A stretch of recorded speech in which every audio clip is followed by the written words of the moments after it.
Olá, está começando a Hora do Grão e aqui você sabe todas as informações que você precisa para sua tomada de decisão.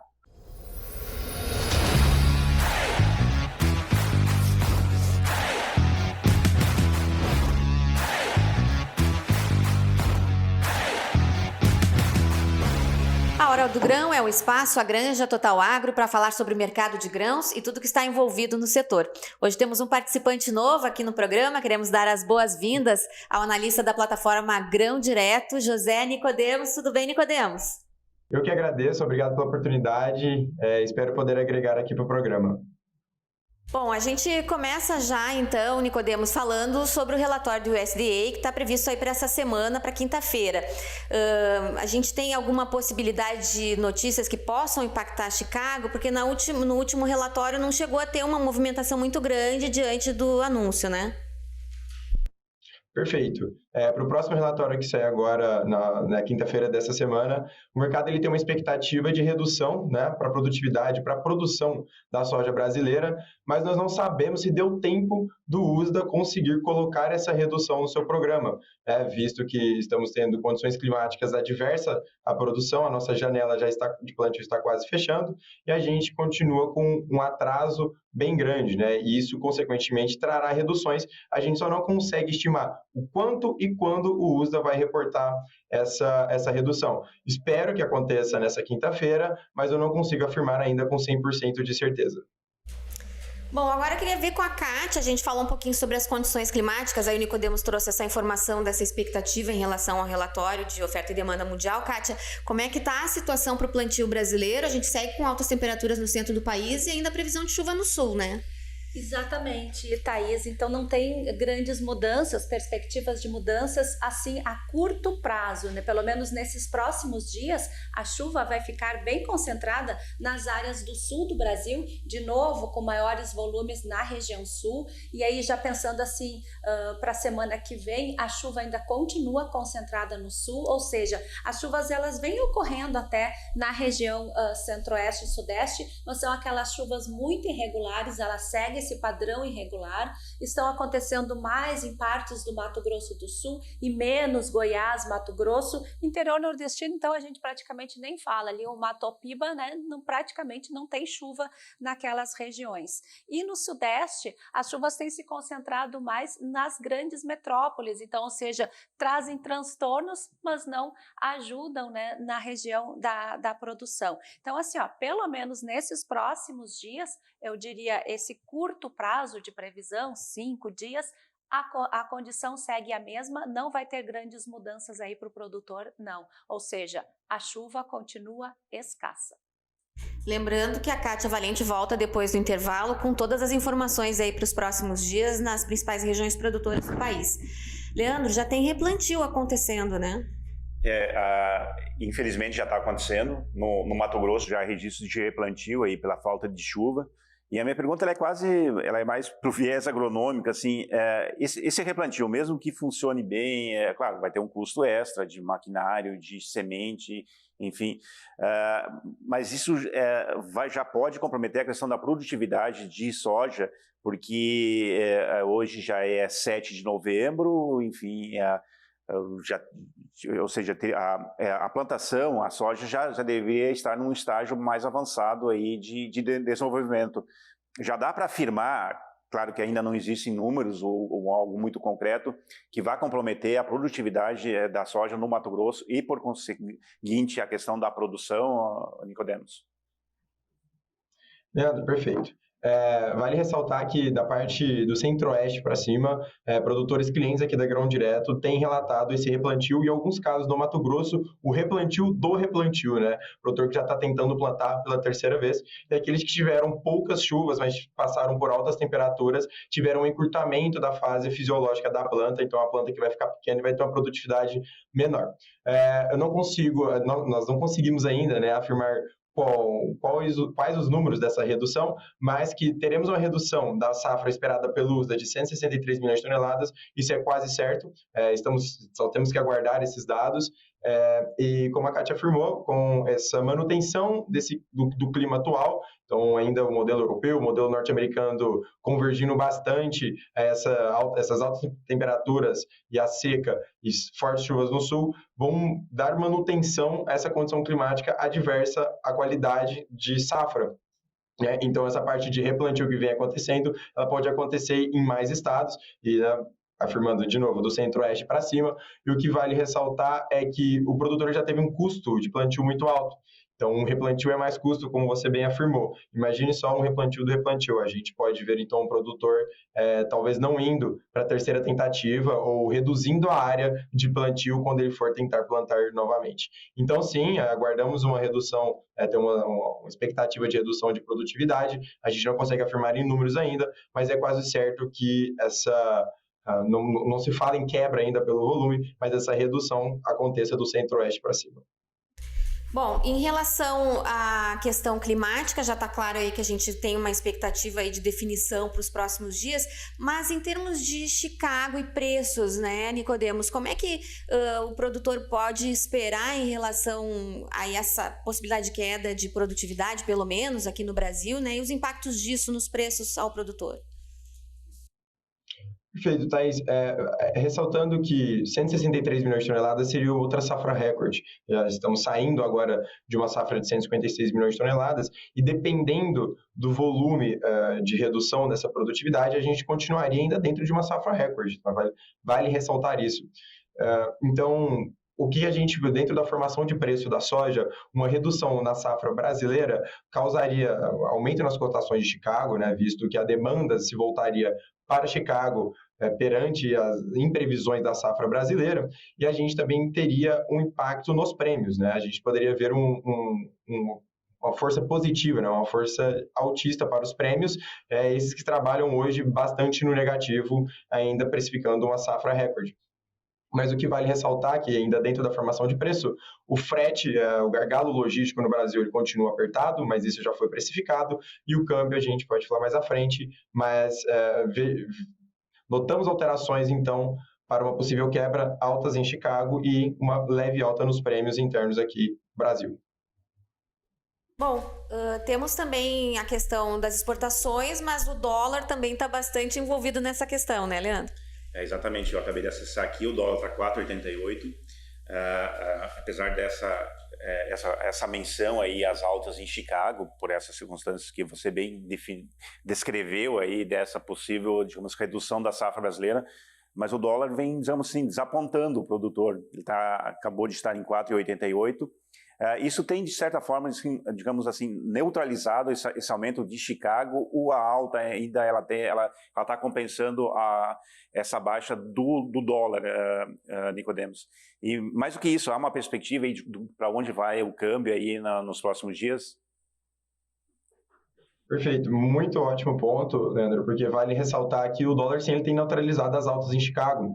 Então, a gente não necessariamente com uma alta de prêmio perante uma quebra de safra, uma redução de safra e altas em Chicago, a gente necessariamente terá prêmios mais altos, maiores valores, né, no disponível e no futuro, visto essa queda no câmbio. E quando a gente fala em previsão para câmbio, no último discurso do Federal, né, do Jerome Powell, presidente do Banco Central norte-americano, ele deixou claro, né, ele não deu a entender, ele deixou claro que pretende manter essa atual taxa entre 5,25 e 5,5 por bastante tempo e não colocará novas altas no radar no curto prazo.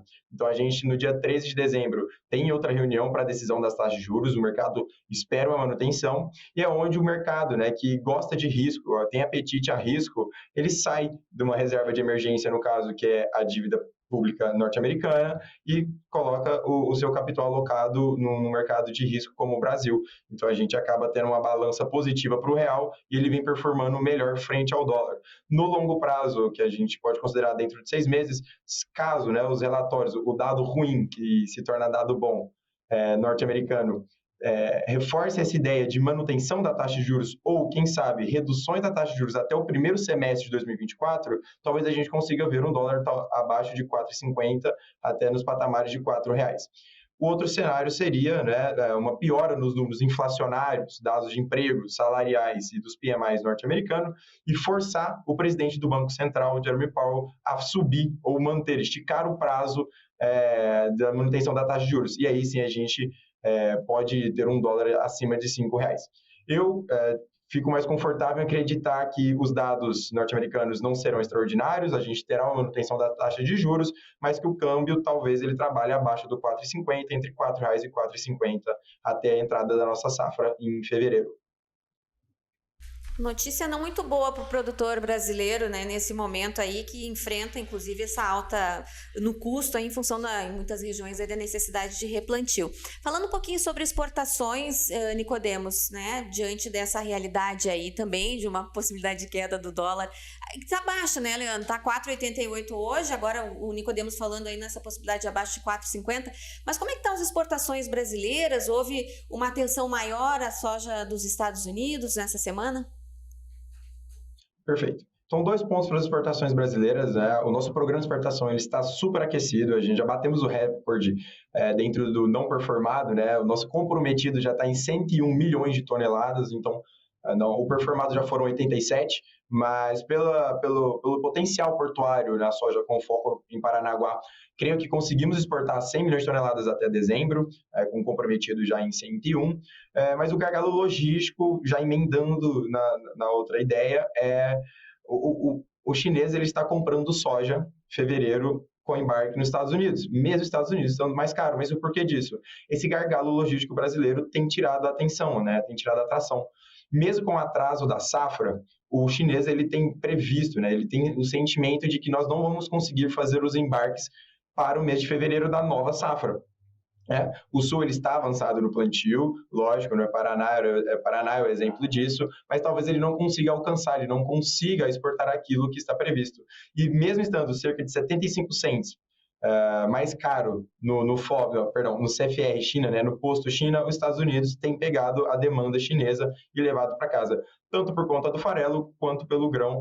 E outro ponto que viabiliza também o chinês comprar nos Estados Unidos é porque o chinês está comprando para estoque, ele não está comprando da mão. E a soja norte-americana ela tem um teor de óleo menor que a soja brasileira. Então, uma soja melhor para estoque. A soja brasileira, justamente pelo teor de óleo maior, ela é uma soja que não suporta tanto tempo de estoque como a soja norte-americana. Muito bem, então os chineses estão preferindo apostar no problema logístico dos Estados Unidos em vez de apostar no problema logístico brasileiro, porque lá também tem problema em função do Mississippi, né, Nicodemos? Exatamente. Esse ano foi um exemplo disso. Ainda está no mapa, né? Porque no radar, perdão, do preço, porque precificou. Né, o frete de barcaça em Mississippi bateu recorde. Né, o rio ele esteve nos menores níveis dos últimos 20 anos, se eu não me engano, tá? Salvo engano. E uma barcaça que carregava cerca de 600 mil toneladas já estava carregando 450, né? Senão ela poderia ter o risco de encalhar. Então, isso precificou o prêmio, né? Os prêmios ali no interior dos Estados Unidos ficaram maiores, então o que deixou a soja norte-americana mais cara que a soja brasileira, viabilizou o nosso commitment, né, o nosso comprometimento acima de 100 milhões de toneladas, mas agora o chinês ele não pode mais arriscar, ele tem que pagar esse prêmio de 75 cents a mais para garantir a entrega da soja lá em fevereiro. Então ele está apostando sim ali na logística, no déficit de logística menos pior, no caso a norte-americana. Muito bem, o chinês estratégico e cirúrgico nas suas opções de compra nesse momento, tendo em vista até a questão da quantidade de óleo no grão, já que essa soja que eles estão comprando é para estoque. Vamos passar então para o milho. O plantio do milho também igualmente segue atrasado aqui no Brasil, em algumas regiões. Deixa eu perguntar para a Kátia primeiro, Kátia, como é que está essa questão do milho também, que é um pouco mais sensível ainda à questão das temperaturas, né, que a gente vê que está sendo um grande problema aí no Centro-Oeste. Exatamente, Thaís. Se a falta de chuva já é um problema, as altas temperaturas também. E elas seguem extremamente elevadas. Desde o início, lá no início da primavera nós já falávamos de ondas de calor. Tivemos ondas de calor em julho, nós tivemos ondas de calor em agosto, em setembro, outubro. Então, assim, todos os meses as temperaturas têm sido muito mais elevadas do que o padrão normal. Isso é em todo o Brasil. Nos estados do sul a gente não sente tanto, porque é uma temperatura mais amena em função de que aqui nós temos entrada de massas de ar mais frias, né? Mas no Brasil central, e falando aí desde centro-oeste, sudeste, nordeste, norte do Brasil, aliado à escassez de chuva, não tanto a escassez, mas a irregularidade da chuva, a escassez mesmo a gente pode falar nas regiões nordeste e norte, onde já tem a estiagem e muito em função do El Niño. Mas no Brasil central, o El Niño não afeta tanto com relação à chuva, porém está afetando também, porque é o que a gente está vendo aí. Mesmo em anos de El Niño, nós podemos sim ter o atraso da estação chuvosa, que é justamente o que está acontecendo. Mas além disso, como você bem colocou, nós estamos com esse padrão de temperaturas muito elevadas e para os próximos dias não tem mudança, segue as temperaturas acima dos 40 graus, ou seja, muito calor, principalmente na região centro-oeste, nos estados do Mato Grosso, Goiás e Mato Grosso do Sul.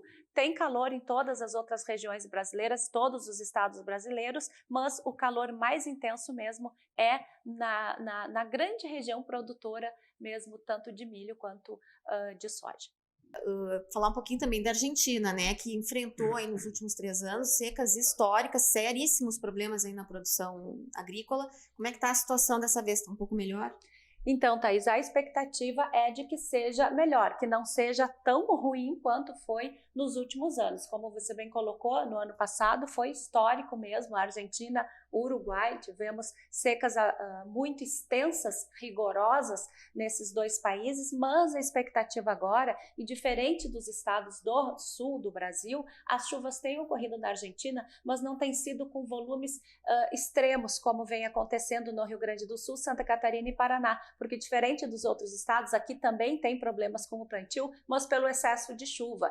Lá nas outras regiões brasileiras, pela falta de chuva. E na Argentina, não. Nem tanto ao céu, nem tanto à terra. Ou seja, na Argentina as chuvas vêm acontecendo, vem melhorando a condição hídrica de lá e também não é esses valores, esses volumes absurdos como vem acontecendo aqui. Então, digamos assim, ó, a expectativa para os argentinos é boa para os próximos meses, né, para a produção da safra de verão. Muito bem.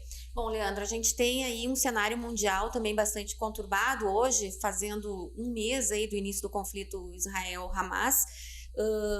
E a exemplo do que aconteceu lá no conflito, na guerra entre Rússia e Ucrânia, a gente teve momentos assim que se preocupou muito e depois parece, como diz o Juan, né, que o mercado parou de precificar. Como é que tá como é que você vê essa conjuntura mundial aí em relação à produção agrícola e o que você quer pedir aí para o Nicodemos contar para a gente?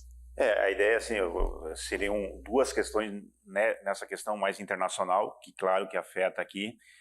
Digamos assim, o milho brasileiro, a gente vinha há semanas aqui falando no programa que ele era mais atrativo para os mercados mundiais, pelo preço, mas agora há uma pequena alteração aí, o milho chinês passa a ser mais interessante, ou pelo menos ganhou mais interesse. Tem a questão da ração da Austrália, a questão da Ucrânia também, que passa a ser, digamos assim, preferida, e isso pode afetar alguma coisa, alguma questão na preferência internacional pelo milho brasileiro. Já existe algo assim mais concreto quanto a isso, Nicodemos? E eu já emendo a questão da safrinha, se a questão do petróleo pode afetar alguma situação de custo de produção aí para diesel, enfim, logo vem a plantio da safrinha também. Na Argentina estava faltando óleo diesel, enfim, dá para dar um balanço aí, a questão internacional para o milho, Nicodemos. Perfeito. Leandro, então, no primeiro ponto, quando se diz o quão atrativo está o milho brasileiro, ele começa a perder sim um pouco de atratividade agora por parte do chinês, que é o maior tomador ali, né, no mercado internacional, não o nosso, né, passou a ser o nosso esse ano, né, o Japão continua comprando, normal, a Coreia do Sul continua comprando, mas a China, ela está colhendo a safra de milho dela. Não foi uma safra péssima, ela foi uma safra que passou pelo período de monções, sofreu, mas é uma safra de milho que está chegando no mercado interno chinês, né? O segundo, ele compete ali no primeiro lugar com os Estados Unidos. E somado a isso, a Ucrânia ela continua no seu ritmo de exportação pelo corredor alternativo. E mais um ponto ainda para enfraquecer o nosso milho é a safra do trigo na Austrália. Então, o trigo de ração na Austrália começa a entrar no mercado também. E isso acaba ficando mais atrativo para os chineses, tanto pelo custo logístico quanto pelo custo de produção. Mas um ponto que talvez equilibre, né, não se sabe ao certo ainda, aqui no Brasil, que pode talvez equilibrar o cenário do milho o cenário do milho brasileiro no mercado internacional é justamente a quebra de safra ou a diminuição da qualidade do trigo plantado no sul, e esse trigo ele vai acabar virando ração. É um trigo que vai competir no mercado interno brasileiro com a ração de milho. Então, a depender do volume desse trigo que venha sofrer uma queda de qualidade no sul e consequentemente vire ração, ele vai tomar o espaço do milho brasileiro. Isso pode fazer com que o milho brasileiro se torne mais barato e ele volte a ser mais competitivo no mercado internacional. De momento, no CFR China, colocado na China, não, o trigo australiano, a ração, né, o milho, perdão, ucraniano é mais barato e no mercado interno o fornecedor, né, o chinês vai conseguir fornecer ali para o suinocultor, que é o maior tomador de milho no mercado interno da China. Feito. Quando a gente fala de um pouco das tensões globais, inclusive no dia de hoje, o governo de Israel ele colocou em sua fala um possível cessar-fogo. A gente sabe o quão essas tensões ali no Oriente Médio são relativas para as cotações do petróleo, mas no mesmo momento da fala a gente já viu ali o Brent, né, o petróleo do tipo Brent, tendo em suas cotações uma queda de aproximadamente 2%.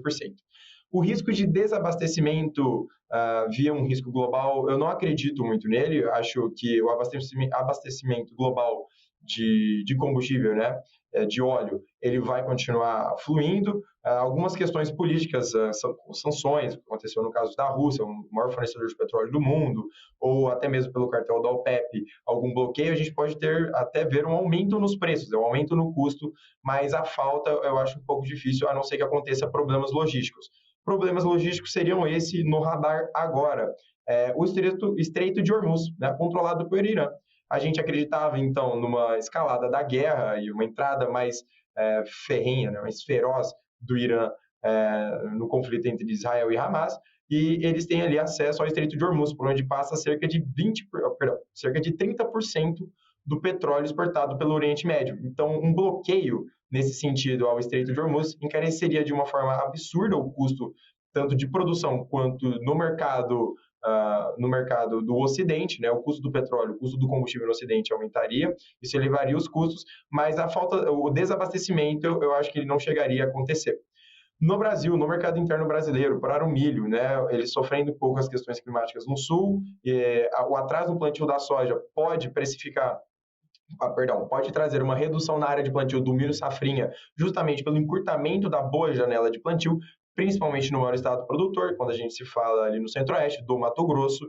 Então, um atraso no plantio hoje do Mato Grosso, que está em cerca de 18% para a soja, pode sim acarretar numa diminuição da área de plantio do milho, e além do mais, a gente passou por uma safrinha de milho conturbada para o produtor, né? Tivemos um milho que saiu de cerca de R$70 lá no interior do Mato Grosso para hoje cerca de 36. Então o custo continua elevado, mas o preço de venda nem tanto. Então o cenário do milho interno ele não é muito confortável para o produtor rural, e isso pode acarretar inclusive numa diminuição da safrinha, né, do milho de inverno do ano de 2024. É mais um assunto aí para o produtor ficar atento. E aproveitando, Nicodemos, já chegando ao final da nossa primeira etapa do programa, a gente sempre fala aqui o que o produtor precisa ficar atento, as notícias que ele deve observar. Obviamente, a gente tem essa semana um relatório de oferta e demanda do USDA. O que mais que precisa observar aí para saber, para fazer a sua tomada de decisão em relação à compra, venda, aquisição de insumos, ou até mesmo para quem está aí enfrentando esses problemas climáticos, se replanta ou não? Perfeito. Vou pontuar vou colocar em pauta aqui 3 pontos que eu acho de suma importância. Então, primeiro é a sazonalidade que a soja tem, falando na cultura da soja, que agora é uma sazonalidade positiva, né? Provavelmente teremos mais aumento nos prêmios justamente pelo risco climático, e isso vai abrir uma janela boa de comercialização para o produtor, para que ele entregue em março, abril ou até mesmo fevereiro, a depender da região, do ano que vem. Então, ele pode agora capturar o prêmio, né? Sabendo que essa é a única forma de fazer o gerenciamento desse risco. E outra ponta seria o custo. Né? O produtor ele tem que ficar atento ao custo, justamente pelo tamanho da safra que pode chegar ao mercado, e ele não pode arriscar muito com o replantio, né? Visto que ele vai ter um aumento de custo e ele vai encurtar a margem. Então, ficar de olho também nessa janela ideal de plantio para não correr o risco de ter que fazer um replantio ou até mesmo o replantio do replantio, né? Dois custos a mais aí na sua produção. E, por fim, seria a gestão de risco para o milho, né, da próxima safra. Então, falando das duas culturas, a gestão do risco do milho na próxima safra, que seria o travamento também dos seus custos, né, pegar uma janela boa de oportunidade para travar, né, talvez fazer o seu barter, uma boa janela de fertilizantes que costuma acontecer no mês de janeiro, para entrega no mês de março desse fertilizante, da cesta, né, como um completo, desde a semente, ao químico, ao adubo, e também a trava de preços via hedge. É o produtor ele se profissionalizar um pouco mais nessa questão e começar a olhar para o mercado financeiro com melhor olhos, né? Talvez ele encontrar ali uma saída para uma trava, uma segurança de preços e conseguir e evitar de passar pelo que ele passou na última safra. Então, só resumindo isso, de olho na sazonalidade de alta da soja, oportunidades de venda, de olho no custo do milho para o ano que vem e olho nas travas que podem ser feitas via bolsa para melhorar a rentabilidade da cultura. Tá certo, então, José Nicodemos, analista da plataforma Grão Direto, muito obrigada pela sua participação aqui no programa. Portas sempre abertas aqui para você. Quando o Juan Sene não puder participar, já contamos com você aí, direto de Uberaba, Minas Gerais. Muito obrigada, até a próxima. Muito obrigado, pessoal. Obrigado pela oportunidade. Fico muito feliz de ter participado e espero ter agregado bastante aqui para o canal. Valeu, com certeza. A gente faz um rápido intervalo e volta em seguidinha com a Kátia Valente e a previsão do tempo para todas as regiões produtoras. Até já. O canal A Granja Total Agro no YouTube tem muito conteúdo semanal para você. O programa A Hora do Boi traz às quintas-feiras informações sobre todos os ângulos da pecuária, mercado, genética, saúde animal e muito mais. O programa conta com a participação dos comentaristas da Scott Consultoria. Ainda na pecuária, a coluna do Pasto ao Prato com Fernando Furtado Veloso, tradicional na revista AGPEC, ganhou espaço também em nosso canal. Clique, se inscreva e ative o sininho para receber todas as notificações.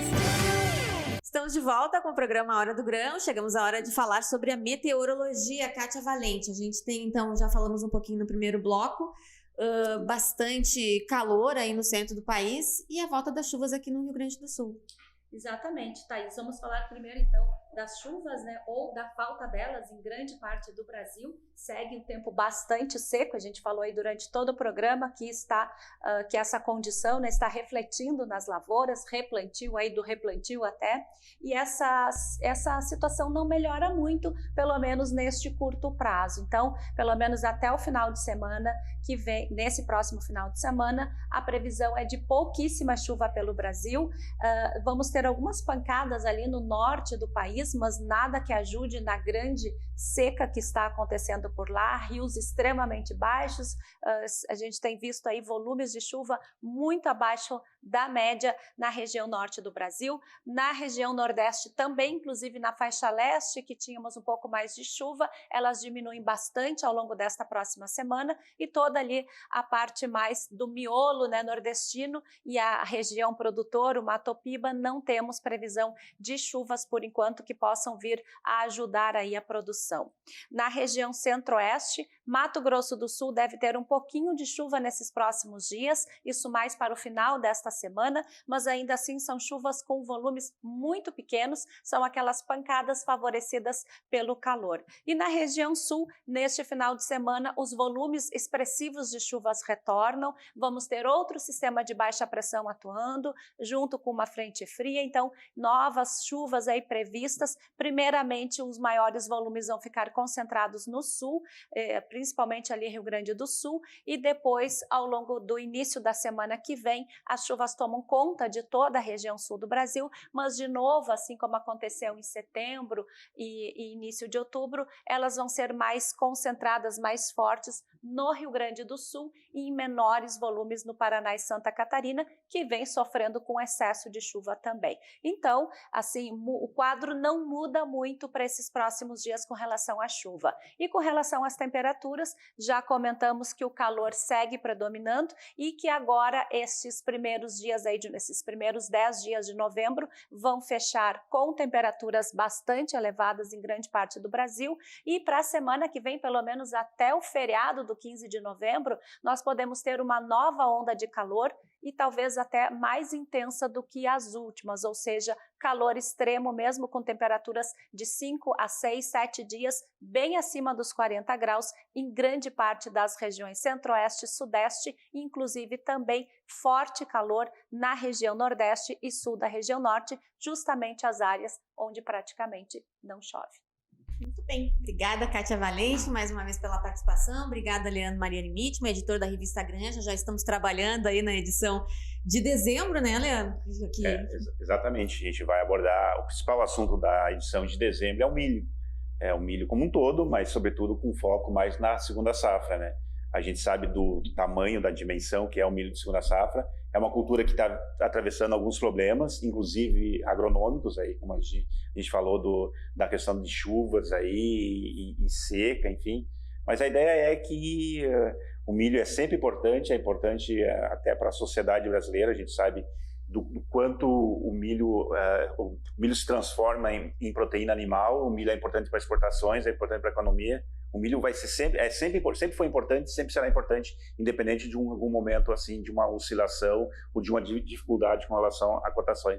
Milho na edição de dezembro, uma edição muito legal aí sobre o milho.